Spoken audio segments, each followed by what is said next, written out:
Bonjour et bienvenue dans un nouvel épisode de Comics Code, un épisode dans lequel, après Panini Comics, on va passer en revue et en toute subjectivité les nouveautés à paraître en août 2023 chez les autres éditeurs français. Comme d'habitude pour les titres et les dates de sortie, je me suis basé sur ce qu'indiquent les éditeurs sur leur site, quand ils ont un site et qu'il est mis à jour, et que je les ai pas oubliés dans ma checklist. Bref, si vous remarquez des oublis ou des erreurs, n'hésitez pas à me corriger dans les commentaires, c'est aussi fait pour ça. Chez Urban Comics, la collection Urban Nomad entame sa deuxième année d'existence avec une nouvelle fournée de 10 titres, dont pas mal de choses indispensables.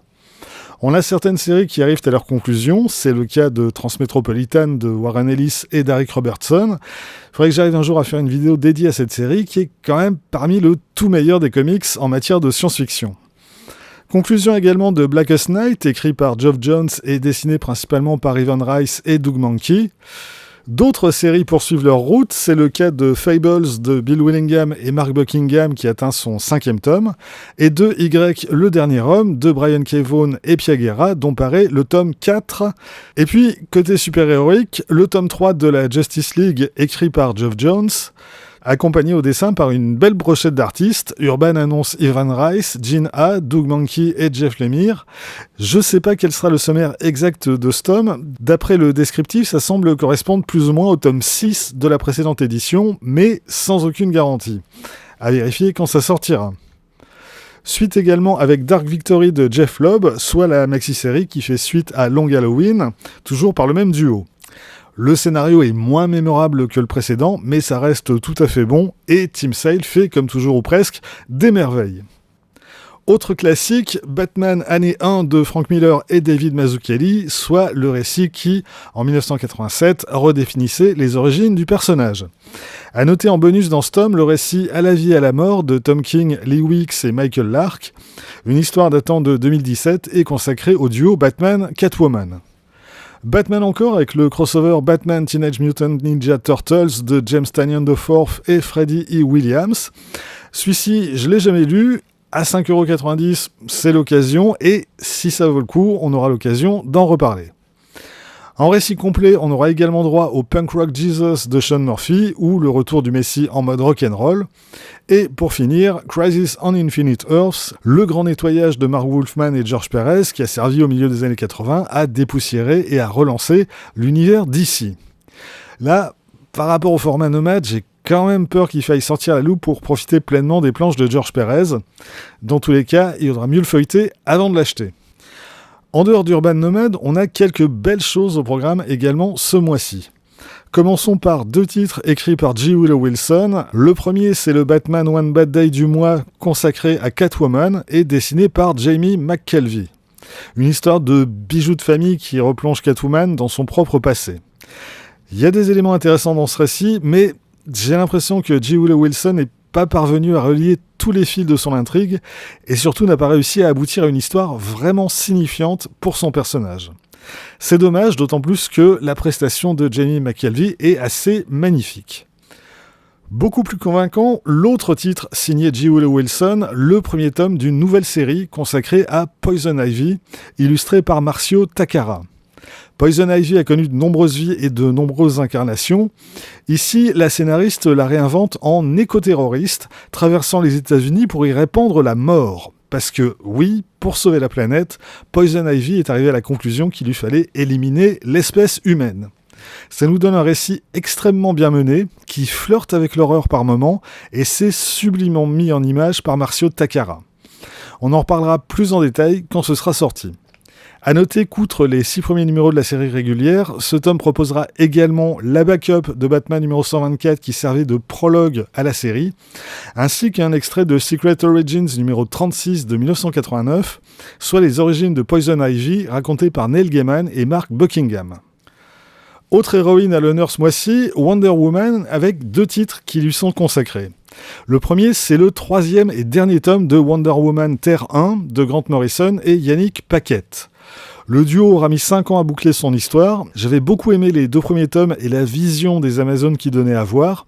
J'espère que cette conclusion est à la hauteur. Dans tous les cas, on en reparlera très bientôt. L'autre titre, c'est Wonder Woman Historia, qui paraît en Black Label. ou l'histoire des Amazones depuis la plus haute antiquité, revue par la scénariste Kelly Sue DeConnick. Un récit en 3 parties, chacun illustré par un artiste différent, avec dans l'ordre Phil Jiménez, Gene A et Nicolas Scott. Et visuellement, faut bien reconnaître que c'est très impressionnant. Encore un titre dont on reparlera en détail dès qu'il sera disponible. Dernière héroïne à l'honneur en ce mois d'août, Harley Quinn, avec la sortie du 2e tome de son intégrale, écrit par Amanda Conner et Jimmy Palmiotti, et mis en image par une palanquée de dessinateurs, et la sortie du tome 2 de Harley Quinn The Animated Series, écrit par T. Franklin et dessiné par Shea Beagle et John Michael. Sortie du 3e et dernier volume des Superman Chronicles de 1987, avec, comme pour les volumes précédents, les numéros de l'époque de Superman, Adventures of Superman et Action Comics, auxquels s'ajoute le numéro 23 de Booster Gold, écrit et dessiné par Dan Jurgens, qui est un crossover avec Action Comics numéro 594. J'ai toujours pas lu les 2 premiers volumes, je désespère pas d'arriver à me mettre à jour avant qu'Urban attaque l'année 1988.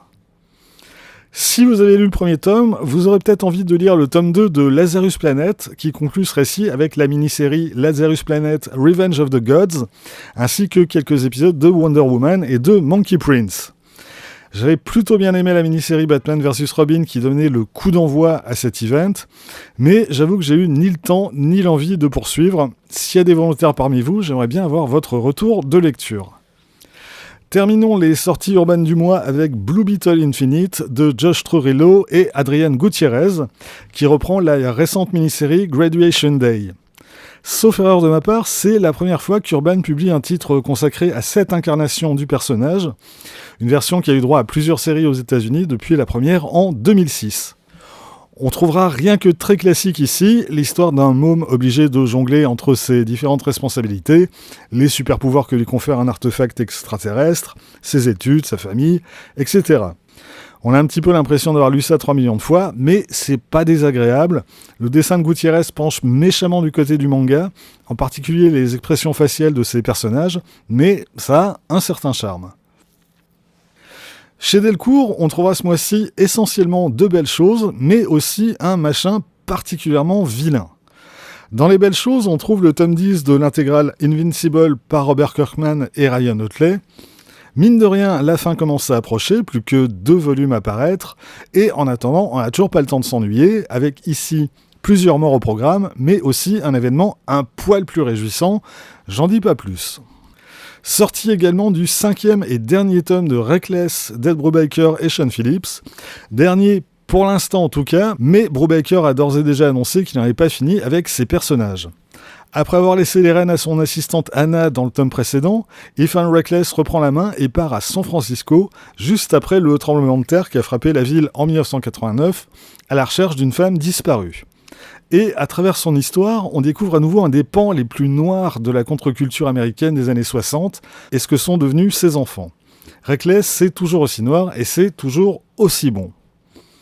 On conseillera également 20th Century 8 Ball de Daniel Clowes, soit une centaine de pages de courts récits divers et variés extraits de la revue 8 Ball que publiait Fantagraphics dans les années 90.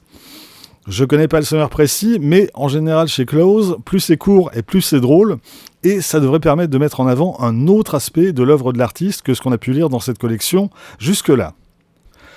Delcourt aurait donc pu réussir un sans faute ce mois-ci s'il n'avait pas eu l'étrange idée de publier La malédiction de Spawn d'Alan McElroy et Dwayne Turner.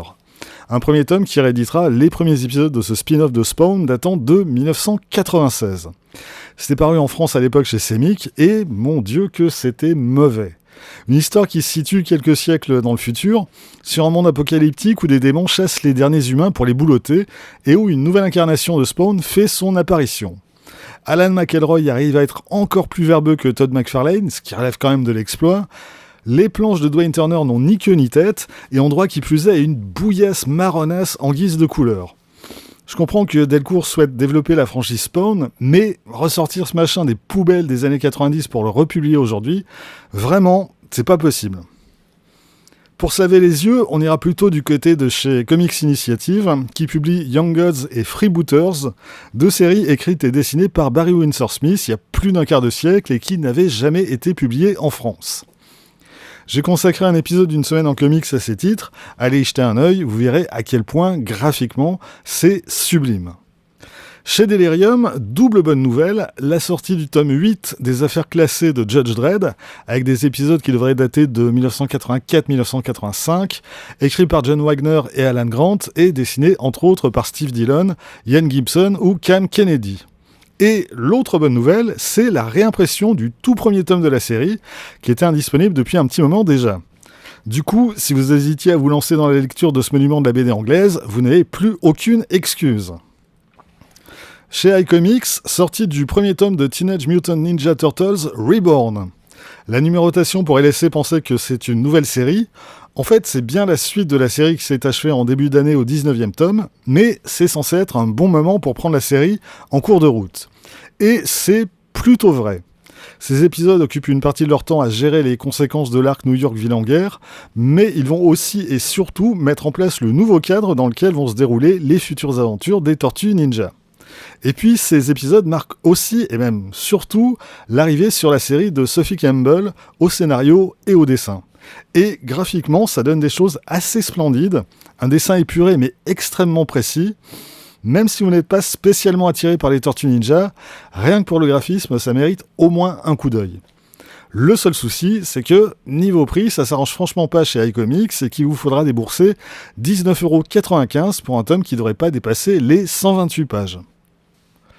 Terminons par les nouveautés Vestron qui devraient sortir le tome 2 de Rome, la version IDW, par Chris Ryall, Christos Gage et David Messina. Power Rangers Universe, une mini-série de 2022 par Nicole Endelfinger et Simone Ragazzoni. Et aussi, et peut-être même surtout, My Little Pony Transformers 2, le retour, une mini-série signée James Asmus, Sam Maggs, Jack Lawrence et Casey Collier. Ouais, ils s'y sont mis à 4. Et là, je me dis, est-ce que ça vaudrait carrément pas le coup de faire un mois entier consacré aux petits poneys sur Comics Code ? Je vous le demande. Bon en attendant, c'est tout pour aujourd'hui. En cas d'erreur ou d'oubli ou de changement de programme, n'hésitez pas à glisser un petit mot dans les commentaires. On se retrouve très vite pour la suite. D'ici là, vous pouvez vous abonner à cette chaîne, partager cette vidéo sur les réseaux sociaux et surtout, lire des comics. Soyez sages et à bientôt.